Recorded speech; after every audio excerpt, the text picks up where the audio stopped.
You felt it, haven't you? That heavy, quiet pressure in your chest when you wake up and realize you are still thinking about the same thing, the same person, the same betrayal, the same moment you were ignored, dismissed, disrespected, and you keep replaying it like your mind is trapped rowing in circles, never reaching shore.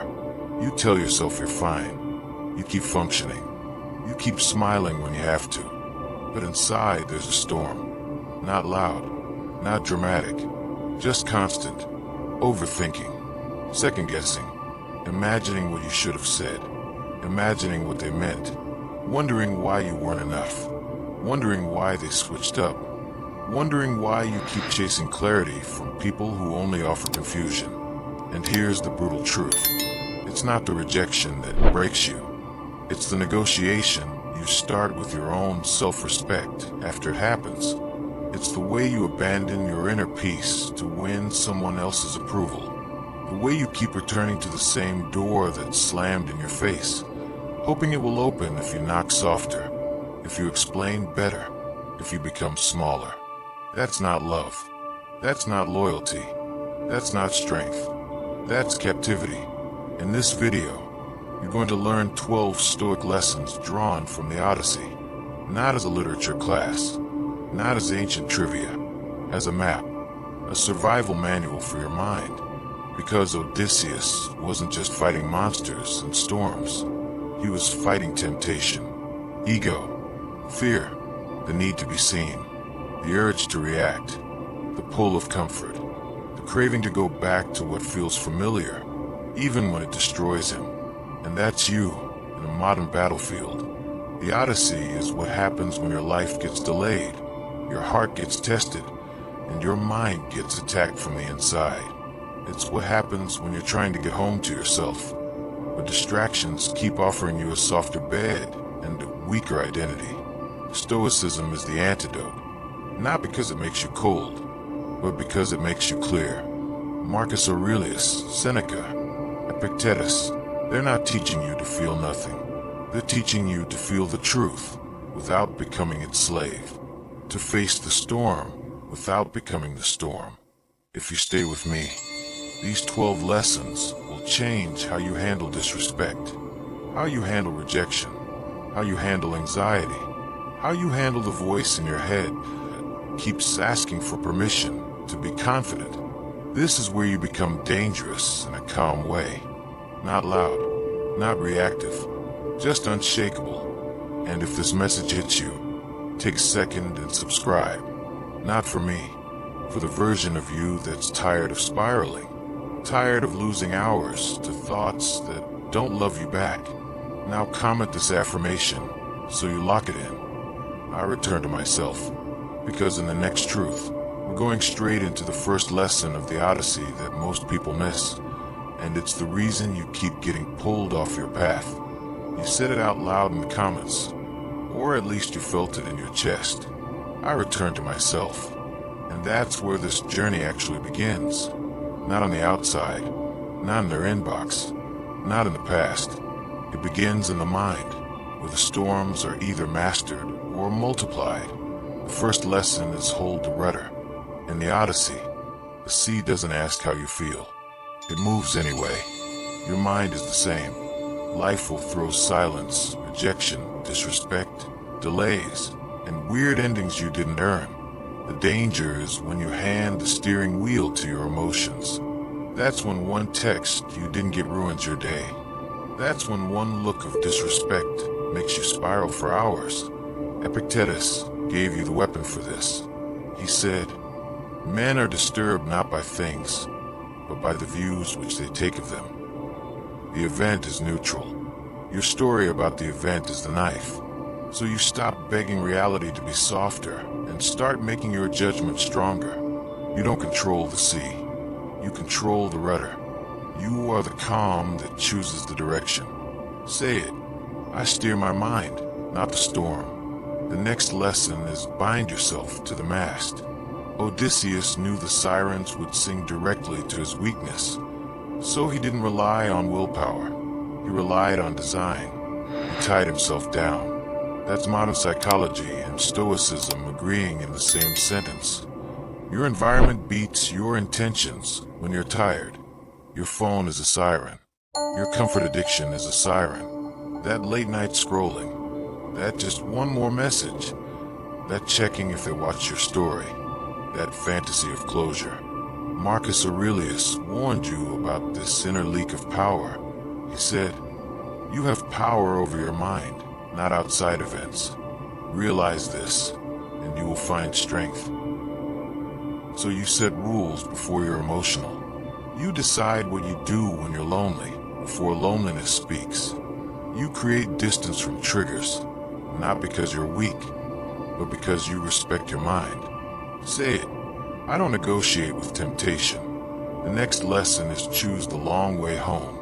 The Odyssey is a masterclass in delayed gratification. The path back to yourself takes longer than your ego wants. Healing takes longer than your pride demands.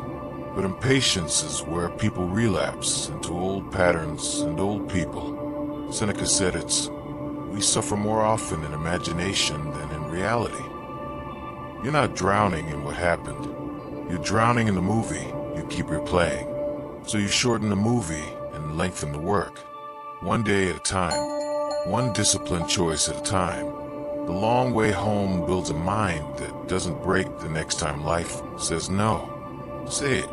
I can wait without weakening. And now you're ready for the next truth, because the next enemy in the Odyssey isn't a monster outside you. It's the part of you that wants to prove yourself to fools. You've already started to feel it. When you hold the rudder, when you bind yourself to the mast, when you accept the long way home, something inside you stops begging the world to cooperate. You stop living like a man being dragged behind the ship.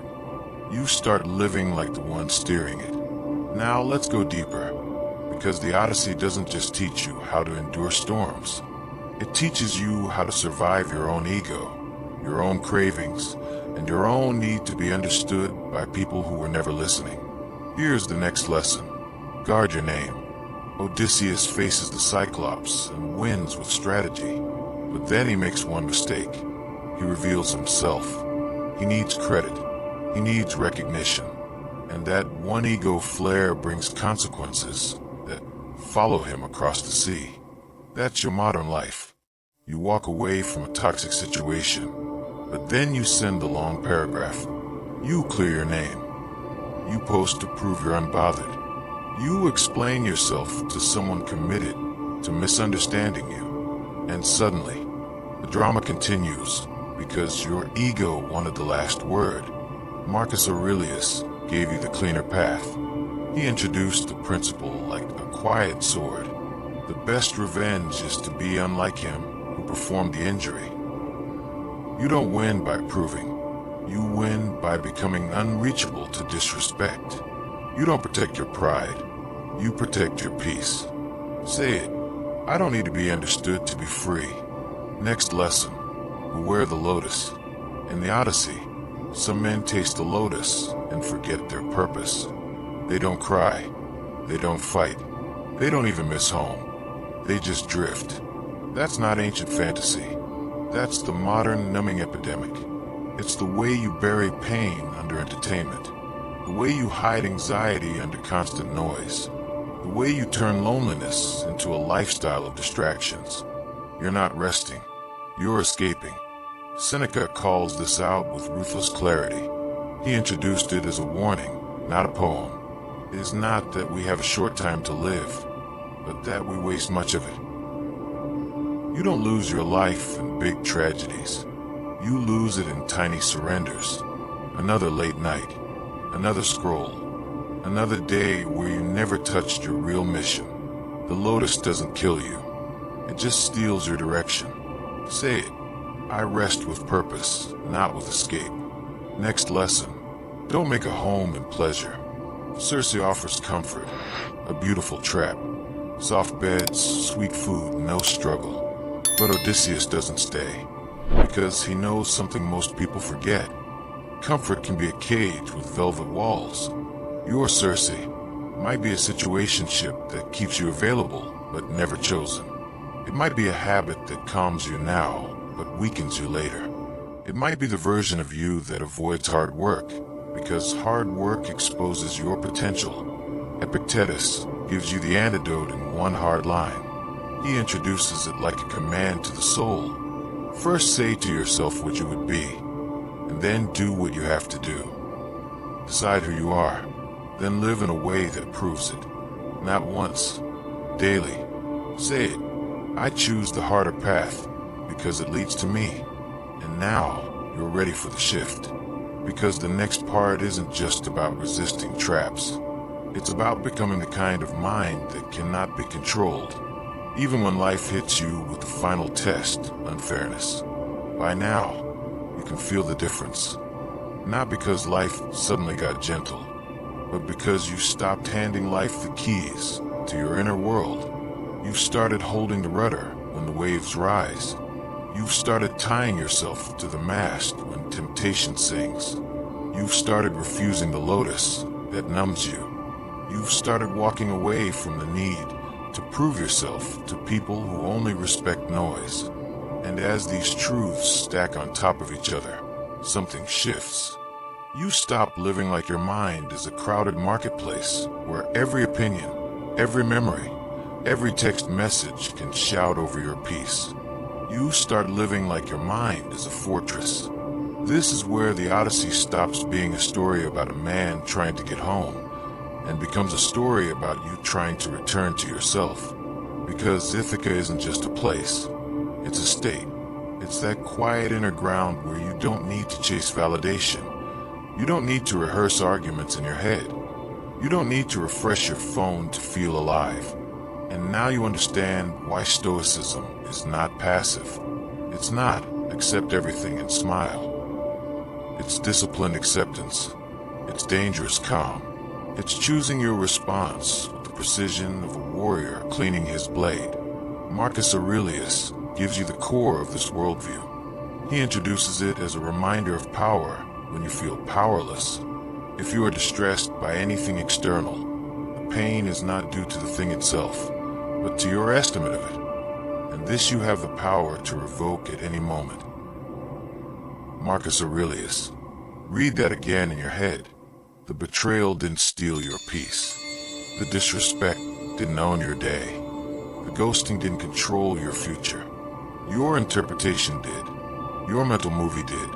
Your hunger for closure did. And the moment you see that, you also see the door out. Because if the mind created the prison, the mind can also unlock it. This is why you don't have to be healed before you become disciplined. Discipline is how you heal. One choice at a time. One boundary at a time. One refusal at a time. And here's the part most people don't want to hear. The sea doesn't stop testing you just because you've learned a few truths. In the Odyssey, the storms keep coming. The traps keep appearing. People keep showing you who they are. But the point was never to eliminate hardship.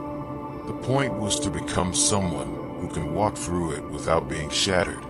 Seneca gives you the identity shift. He introduces it like a harsh blessing. No man is more unhappy than he who never faces adversity, for he is not permitted to prove himself. Seneca, your pain is not random. Your delays are not pointless. Your rejection is not always a curse. Sometimes it's the gem. Sometimes it's the forge. Sometimes it's the battlefield where you discover you were built for more than comfort and approval. So when the storm comes, you don't ask, why me? You ask, what is this shaping in me? When the disrespect shows up, you don't collapse into people-pleasing. You step back and choose dignity. When your mind starts spiraling at night, you don't feed it more chaos. You bring it back to the breath, the facts, the present. If you've made it this far, take a second to like this video, not as a habit, as a commitment to this path, and comment this. I am the calm in the storm, because in the final part, you're going to turn these lessons into marching orders, not ideas. A way of living you can start today. You've been walking through a mental odyssey this whole time, not across oceans, but across impulses, across fears, across the old version of you that used to fold under rejection. chase closure, and confuse overthinking for intelligence. Now you know the truth. The sea doesn't change for you. People don't become fair because you behave well. Life doesn't stop testing you because you got tired. What changes is you. You hold the rudder. You refuse to let emotions steer your decisions. When your mind tries to dramatize a moment, you bring it back to reality. You name the story you're telling yourself, and you cut it off at the root. You don't obey every thought just because it shows up loud. You bind yourself to the mast. You stop relying on willpower in the dark hours.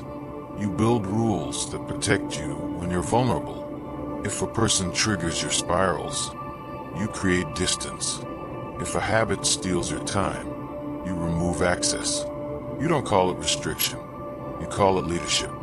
You choose the long way home. You stop rushing the process because your ego wants a fast redemption arc. You accept that mastery takes time. Healing takes time. Discipline takes time. And you don't let that reality insult you. You let mature you. You guard your name by guarding your peace. You stop proving. You stop explaining yourself to those committed to misunderstanding you. You let results speak. You let silence do what arguments never could. You become so consistent that disrespect can't even get traction. You beware the lotus. You stop numbing. You stop living in constant distraction. You rest, but you don't escape. You enjoy life, but you don't get sedated by comfort. You remember what you're here to build. You remember what kind of mind you're here to become. And you stop making a home in pleasure. You understand that comfort can be a cage that feels like safety. So you choose what strengthens you, not what soothes you for 10 minutes and costs you 10 years. Now here's your marching order. Starting today, you practice a clean daily return to yourself. When you wake up, you don't grab your phone first. You grab your mind. You take 1 minute in silence and decide who you are today.